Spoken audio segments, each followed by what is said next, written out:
Si vous avez vos Bibles, je vous invite à les ouvrir à 3 passages. D'abord le psaume 91, ensuite le 10e chapitre de Luc, et enfin Colossiens chapitre 2. Dans le psaume 91, nous allons lire le verset 13. Tu marcheras sur le lion et sur la vipère, tu fouleras le lionceau et le dragon.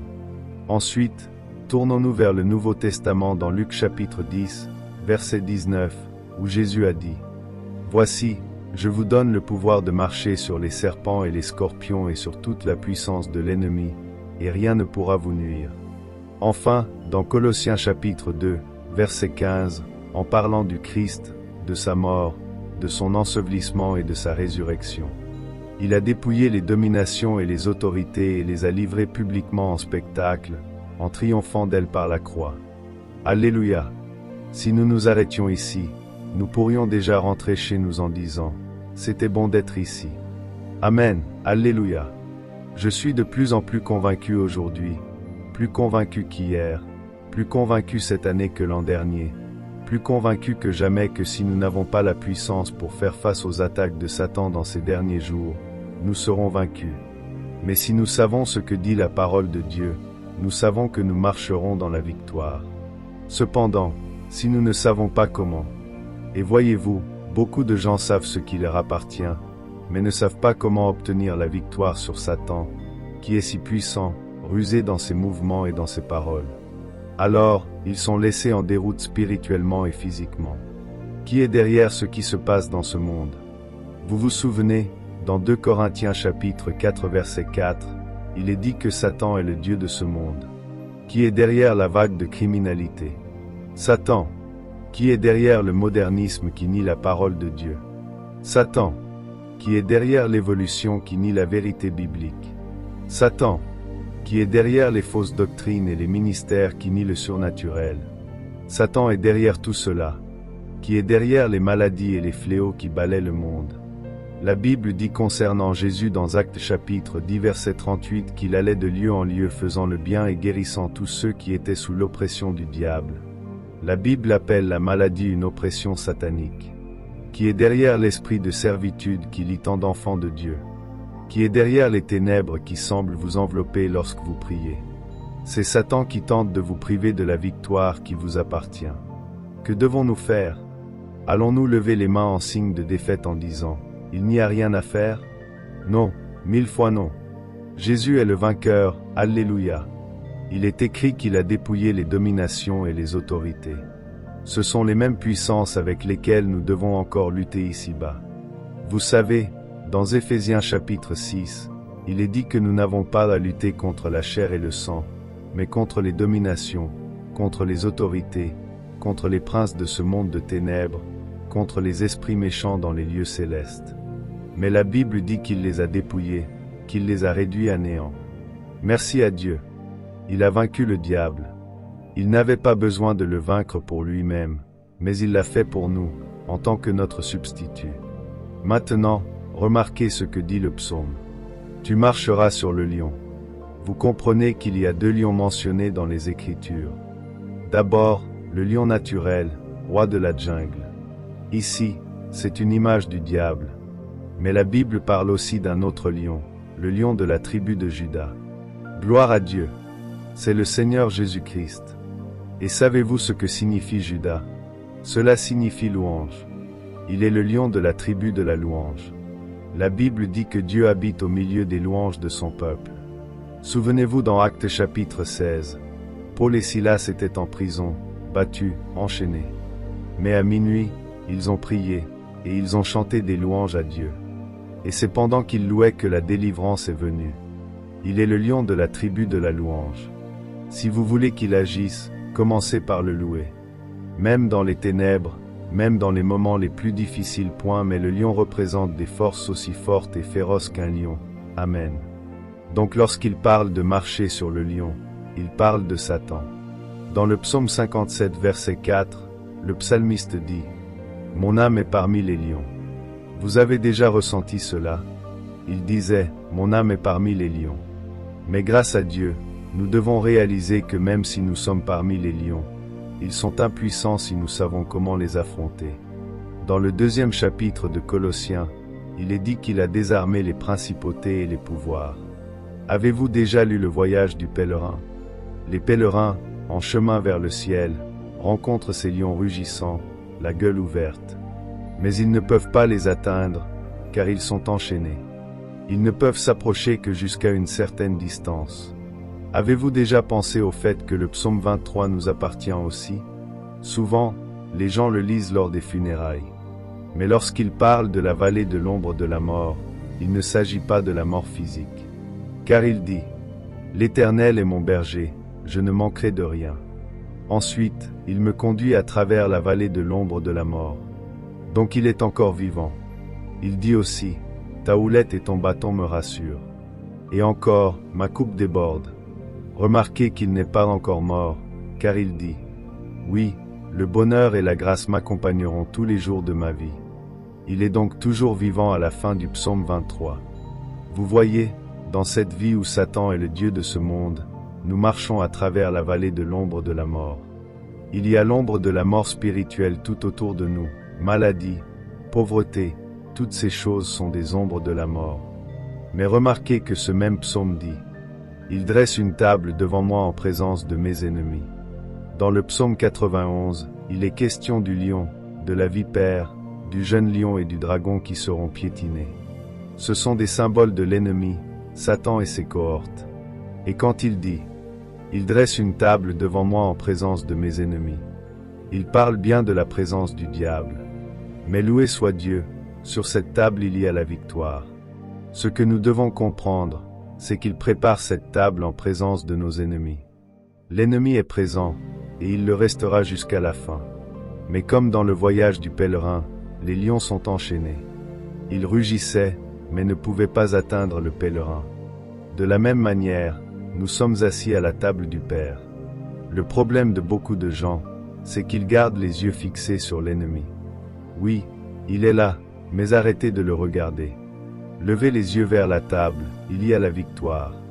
Il est écrit, « Tu piétineras le lion et la vipère, le jeune lion et le dragon.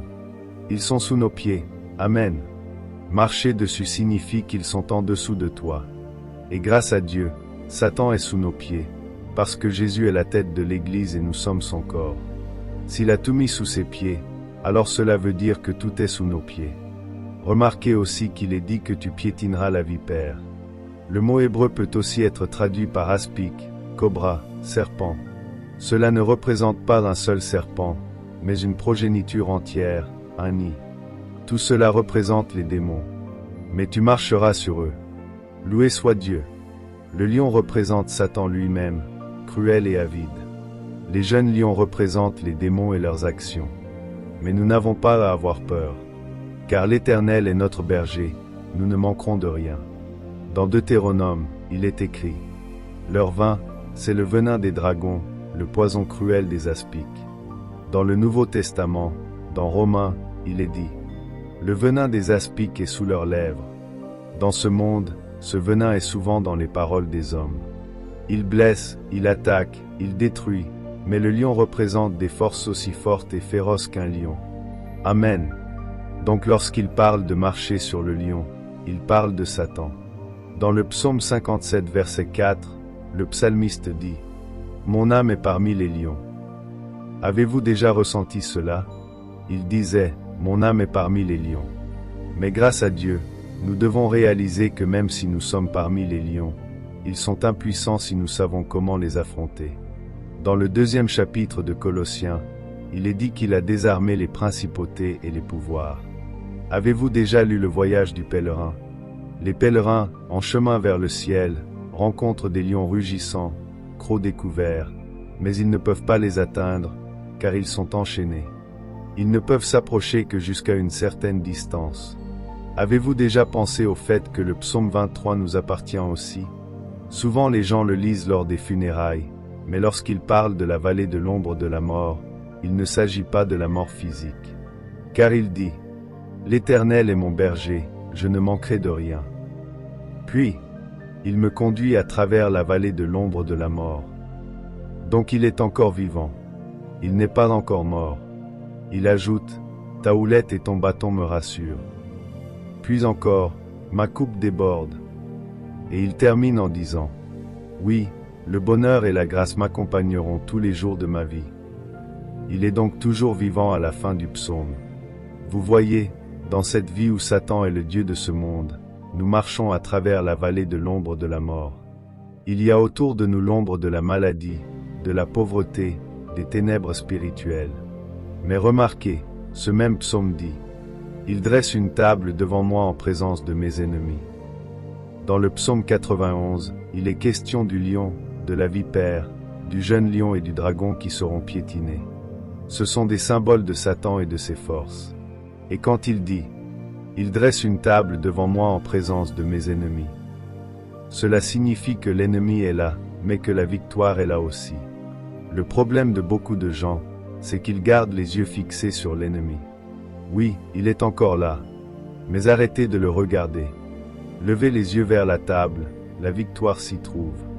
La parole dit, « Tu piétineras le lion et la vipère, le lionceau et le dragon. » Cela signifie qu'ils sont sous tes pieds. Et pour marcher dessus, il faut qu'ils soient en dessous de toi. Nous chantons parfois, « Sous mes pieds ». Oui, Satan est sous nos pieds. Parce que Jésus est la tête de l'Église, et nous sommes son corps. Donc tout est sous ses pieds, et sous les nôtres. La vipère, l'aspic, le cobra, tous ces termes représentent différentes formes d'attaques spirituelles, parfois même une multitude, une couvée entière. Mais la parole dit que tu les piétineras. Le lion représente Satan lui-même, cruel et avide. Les jeunes lions représentent les démons et leurs actions. Mais nous n'avons pas à avoir peur. L'Éternel est notre berger. Dans Deutéronome, il est écrit que le venin des dragons et des aspics est dangereux. Et dans Romains, il est dit que ce venin peut être dans les paroles humaines. Cela parle de médisance, de calomnie, de critique. Ces paroles peuvent blesser comme une morsure. Mais vous avez le pouvoir de les piétiner. Même si les gens parlent contre vous, continuez d'avancer avec Dieu. Continuez de louer. Continuez de marcher. Ils peuvent murmurer, accuser, critiquer, mais cela ne doit pas vous arrêter. Piétinez cela. Continuez votre marche. Le dragon représente aussi des forces puissantes, visibles ou invisibles. Mais la parole dit, « Tu les fouleras aux pieds ». Cela signifie marcher dessus avec autorité. J'ai moi-même traversé des épreuves, même la maladie, mais j'ai été relevé en m'appuyant sur la parole de Dieu. Le Seigneur m'a enseigné la foi, et il m'a appelé à enseigner cette foi aux autres. Car la vérité est simple. On ne peut pas être sauvé sans la foi. On ne peut pas vivre la vie chrétienne sans la foi. On ne peut pas plaire à Dieu sans la foi. On ne peut pas recevoir sans la foi. La foi est essentielle. Et comme il est écrit, éprouvez toutes choses, retenez ce qui est bon. Ne rejetez pas tout, mais ne prenez pas tout non plus. Discernement et équilibre sont nécessaires. Oui, je vais revenir ici. Je reviendrai et je me tiendrai ici en chair et en os. 8 mois plus tard, en août 1934, j'ai marché 1,5 miles et je me suis tenu sur cette place. C'était un samedi, et la ville était remplie de gens. J'ai dû me mettre sur le trottoir pour éviter la foule. J'ai sorti mon Nouveau Testament de ma poche, je l'ai ouvert à Marc 11, 23-24, et j'ai dit, « Je vous l'avais dit ». Des larmes de joie coulaient sur mon visage. Les gens me regardaient probablement en pensant que j'étais fou, mais cela m'était égal. Je leur ai dit, « Je vous l'avais dit il y a 8 mois, et me voilà ». Cela fait maintenant 63 ans que je m'accroche à cette vérité. Je n'ai jamais changé d'avis. Je crois toujours en cette parole. Elle fonctionne aujourd'hui comme elle fonctionnait alors. Éprouvez toutes choses, et retenez ce qui est bon. C'est exactement ce que j'ai fait. J'ai éprouvé la parole de Dieu et je m'y suis accroché. Dans Luc chapitre 10 verset 19, Jésus dit, « Voici, je vous donne le pouvoir ». Ce mot signifie aussi autorité. Je vous donne l'autorité de marcher sur les serpents et les scorpions, et sur toute la puissance de l'ennemi. Il ne parle pas ici de serpents littéraux, mais de la puissance de Satan lui-même. Sur toute la puissance. Pas une partie, toute. Un autre verset dit que vous les piétinerez. Il n'y a pas de piqûre plus douloureuse que celle d'un scorpion. Parfois, les paroles blessantes, les critiques, les échecs dans la vie, cela pique. Cela fait mal. Mais, gloire à Dieu, nous avons l'autorité de marcher sur ces choses. Marcher dessus. Pas une victoire occasionnelle, mais une victoire permanente. Notre victoire a été remportée par le Seigneur Jésus-Christ dans sa mort, son ensevelissement, sa résurrection, son ascension et sa position à la droite du Père. Dans Deutéronome, Dieu dit: « J'ai commencé à livrer le pays devant toi, commence à en prendre possession. » Remarquez, Dieu donne, mais c'est à nous de posséder. Beaucoup de gens s'arrêtent là. Ils savent que cela leur appartient, mais ne le possèdent pas. Quand cela devient-il vraiment à moi? Quand je le prends? Quand je pose mon pied dessus? Dans Josué 1h3, Dieu dit: « À tout lieu que foulera la plante de votre pied, je vous le donne. » Cela signifie, il faut marcher. Dieu l'a donné, mais tu dois le saisir. Vous marcherez sur le lion et sur l'aspic, vous écraserez le lion et le dragon. Alors la question est simple. Es-tu en train de marcher dessus? Beaucoup disent: « J'attends que Dieu me donne la victoire. » Mais Dieu l'a déjà donnée, à travers Jésus-Christ. Cela ne devient réel dans ta vie que lorsque tu marches dedans. Tu dois agir. Tu dois avancer. Tu dois déclarer que ce que Dieu dit est vrai. Tout lieu que foulera la plante de ton pied t'appartient. Je suis déterminé à prendre tout ce qui m'appartient. Trop souvent, les gens pensent que les bénédictions vont tomber toutes seules. Mais ce n'est pas le cas. Il faut agir. Marcher signifie faire quelque chose.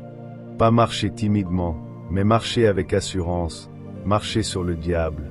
Quelqu'un disait: « Le diable m'a poursuivi toute la semaine. » Mais la vérité est, c'est toi qui dois marcher sur lui. Tout dépend de toi. Si tu ne marches pas dessus, tu ne possèdes pas ce que Dieu t'a donné. Ensuite, dans Colossiens chapitre 2, il est écrit: « Vous qui étiez morts par vos offenses, Dieu vous a rendu à la vie avec Christ. Il vous a pardonné toutes vos fautes. Il a effacé l'acte qui vous condamnait. Il l'a cloué à la croix. Et surtout, il a dépouillé les dominations et les autorités. Il les a livrées publiquement en spectacle. Il a triomphé d'elles par la croix. Cela signifie que Jésus a vaincu totalement l'ennemi. À l'époque, quand un roi battait un autre roi, on disait qu'il l'avait dépouillé. Il lui enlevait ses armes, son autorité, sa puissance. C'est exactement ce que Jésus a fait à Satan. Donc quand il est écrit qu'il a dépouillé les principautés, cela veut dire qu'il a dépouillé les puissances démoniaques de leur autorité et de leur pouvoir sur nous. Une autre traduction dit qu'il leur a arraché leur pouvoir. Une autre encore dit qu'il les a fait prisonniers de guerre. À l'époque, quand une armée battait une autre, elle faisait les vaincus prisonniers. Dans 1 Corinthiens 2h6, il est écrit: « Nous parlons de sagesse parmi les parfaits, non de la sagesse de ce monde, ni des princes de ce monde qui vont à leur perte. » Une autre traduction parle de puissance détrônée. Si elles sont détrônées, pourquoi semblent-elles encore régner? Parce que le monde ne le sait pas. Mais toi, tu es né de nouveau en Jésus-Christ. Et lorsque tu connais la parole de Dieu, tu sais qu'elles ont été détrônées. Nous sommes dans ce monde, mais nous ne sommes pas de ce monde. Jésus est la tête, et nous sommes son corps. Ces puissances ont-elles autorité sur le corps de Christ? Non, aucune. Car si elles pouvaient dominer une partie du corps, elles domineraient tout le corps. Mais ce n'est pas le cas. Au lieu que Satan nous domine, c'est nous qui le dominons. La parole dit: « Alors 1 en poursuivra 1000, et 2 en poursuivront 10 000. » Alors imagine la puissance de l'Église. Reconnais ton autorité. Reconnais ta position. Tu es ressuscité avec Christ et assis avec lui dans les lieux célestes, à la droite du Père, dans la position d'autorité. Tu ne subis pas Satan, tu le domines. La Bible dit: « Résistez au diable, et il fuira loin de vous. » Il fuira avec peur, parce qu'il sait qui tu es en Christ.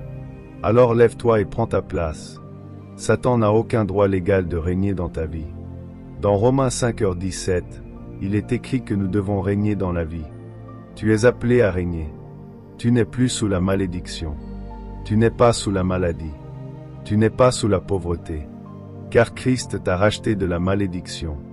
Il est devenu malédiction pour nous, afin que la bénédiction d'Abraham vienne sur nous. Et si tu appartiens à Christ, alors tu es la descendance d'Abraham, héritier selon la promesse. La bénédiction d'Abraham est pour toi. Spirituelle, physique, guérison, matérielle. Mais même si cela t'appartient, cela ne devient réel que lorsque tu le possèdes. À tout lieu que foulera la plante de ton pied t'appartiendra. La victoire est à toi. Contre la maladie, la guérison est à toi. Contre l'oppression, la liberté est à toi. Mais cela ne devient réel que lorsque tu l'exerces. N'attends pas que Dieu te le donne. Il l'a déjà fait. Maintenant, c'est à toi de marcher dedans.